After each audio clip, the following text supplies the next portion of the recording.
ओम नमः शिवाय। महेश्वर का ब्रह्मा और विष्णु को अपने निष्कल और सकल स्वरूप का परिचय देते हुए लिंग पूजन का महत्व बताना। नंदिकेश्वर कहते हैं, तदनंतर वे दोनों ब्रह्मा और विष्णु भगवान शंकर को प्रणाम करके दोनों हाथ जोड़कर उनके दाएं भाग में चुपचाप खड़े हो गए। फिर उन्होंने वहां साक्षात प्रकट पूजनीय महादेव जी को श्रेष्ठ आसन पर स्थापित करके पवित्र पुरुष वस्तुओं द्वारा उनका पूजन किया। दीर्घकाल तक अविकृत भाव से सुस्थिर रहने वाली वस्तुओं को पुरुष वस्तु कहते हैं और अल्पकाल तक ही टिकने वाली क्षणभंगुर वस्तुएं प्राकृत वस्तु कहलाती हैं। इस तरह वस्तु के ये दो भेद जानने चाहिए। किन पुरुष वस्तुओं से उन्होंने भगवान शिव का पूजन किया, यह बताया जाता है।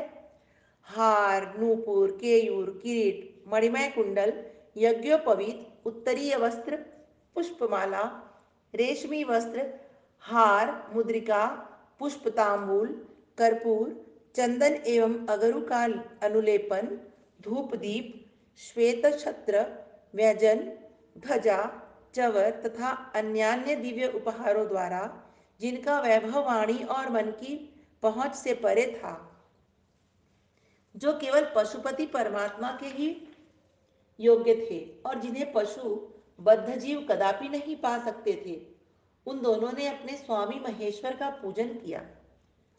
सबसे पहले वहां ब्रह्मा और विष्णु ने भगवान शंकर की पूजा की।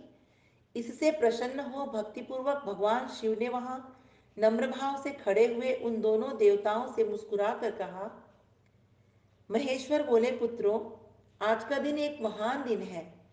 इसमें तुम्हारे द्वारा जो आज मेरी पूजा हुई है, इससे मैं तुम लोगों पर बहुत प्रसन्न हूँ। इसी कारण यह दिन परम पवित्र और महान से महान होगा। आज की यह तिथि शिवरात्रि के नाम से विख्यात होकर मेरे लिए परम प्रिय होगी। इसके समय में जो मेरे लिंग निष्कल अंग आकृति से रहित निराकार स्वरूप के प्रतीक वेर सकल साकार रूप के प्रतीक विग्रह की पूजा करेगा, वह पुरुष जगत की सृष्टि और पालन आदि कार्य भी कर सकता है। जो शिवरात्रि को दिन रात निराहार एवं जितेंद्रिय रह करके अपनी शक्ति के अनुसार निश्चल भाव से मेरी यथोचित पूजा करेगा, उसको मिलने वाले फल का वर्णन सुनो। 1 वर्ष तक निरंतर मेरी पूजा करने पर जो फल मिलता है, वह सारा फल केवल शिवरात्रि को मेरा पूजन करने से मनुष्य तत्काल प्राप्त कर लेता है।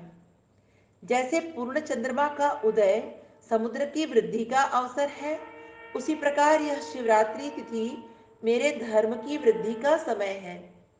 इस तिथि में मेरी स्थापना आदि का मंगलमय उत्सव होना चाहिए।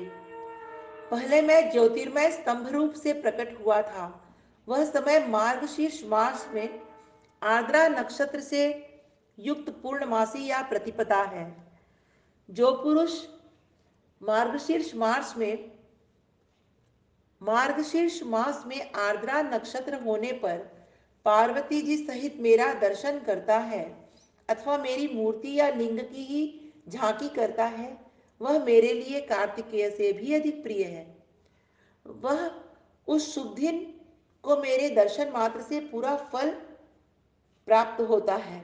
यदि दर्शन के साथ मेरा पूजन भी किया जाए तो इसका अधिक फल प्राप्त होता है कि उसका वाणी द्वारा वर्णन नहीं हो सकता।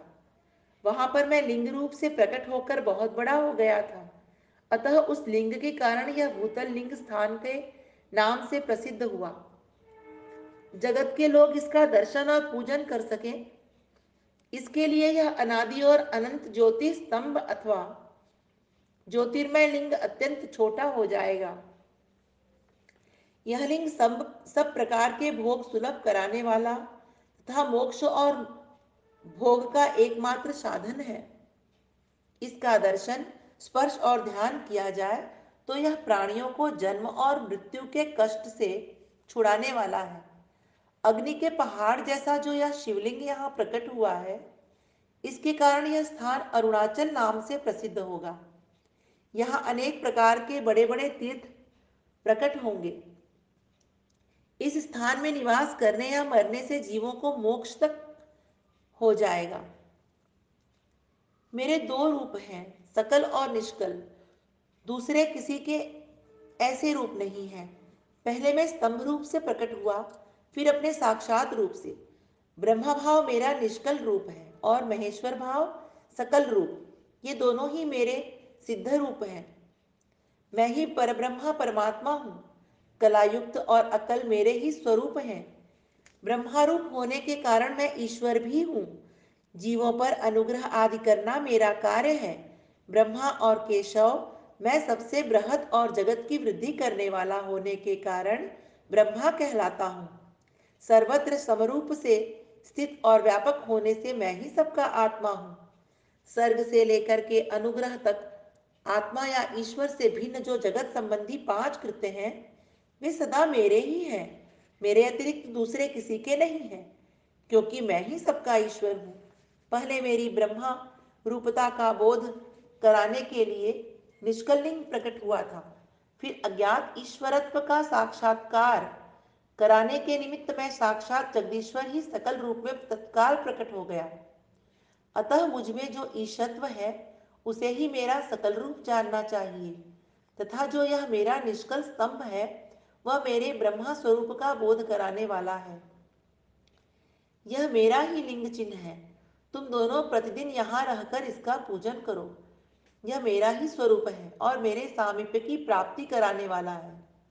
लिंग और लिंगी में नित्य अभेद होने के कारण मेरे इस लिंग का महान पुरुषों को भी पूजन करना चाहिए। मेरे एक लिंग की स्थापना करने का यह फल बताया गया है कि उपासक को मेरी समानता की प्राप्ति हो जाती है।